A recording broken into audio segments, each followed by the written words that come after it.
A good dinner of Shabbos. This week's Parshas, Parshas Chukas. We have the sin of Moshe Rabbeinu, where Klal Yisrael wanted water. Moshe Rabbeinu wanted to provide the water, and he knew that he would get it from the rock.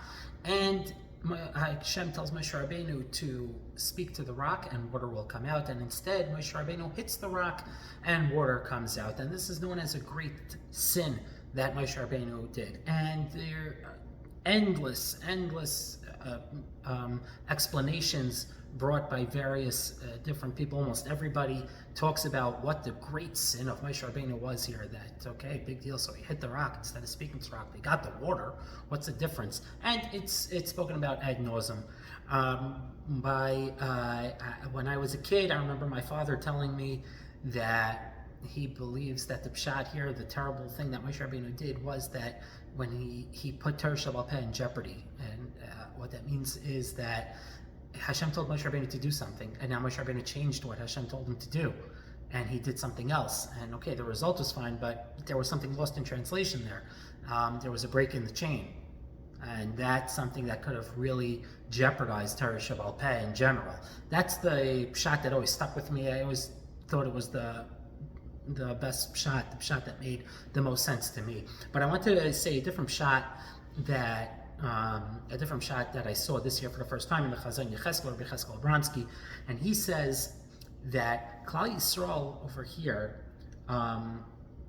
he says, what you have to understand is that Klal Yisrael now is being formed as a nation. They're still coming into themselves. They're still learning about themselves, and they're still developing characteristics about themselves and how they're going to act in the future. And I'm taking a little bit of liberty with his words, but I believe this is what he means to say.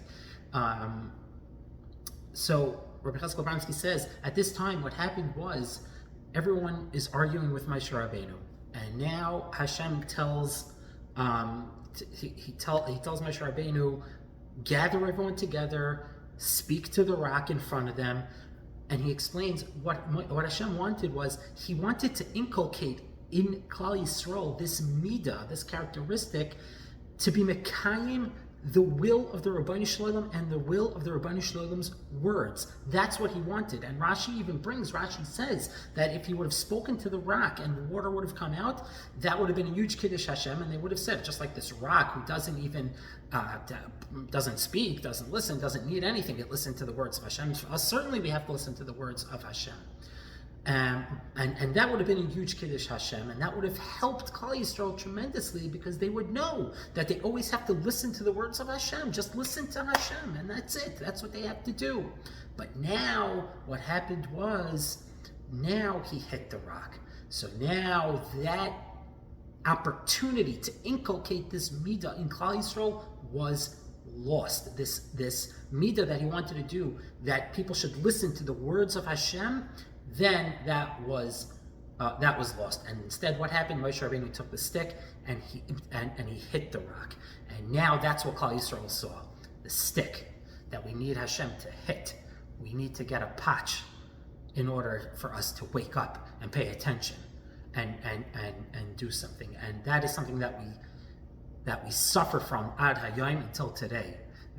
It seems like, I'm not saying everybody, I'm not saying all the time, but in general, we see it time and time again, unfortunately. Sometimes we need that stick of Hashem to come to bring us together, to do more mitzvahs, to listen to Hashem better. And that's what Cheskel Bronsky is saying, that opportunity was lost. That opportunity to tell us, just listen to the words of Hashem. That's what you need to do to live your life. Don't wait for the patch. Don't wait for yourself to get hit in order to listen to the words of Hashem. Have a good Shabbos.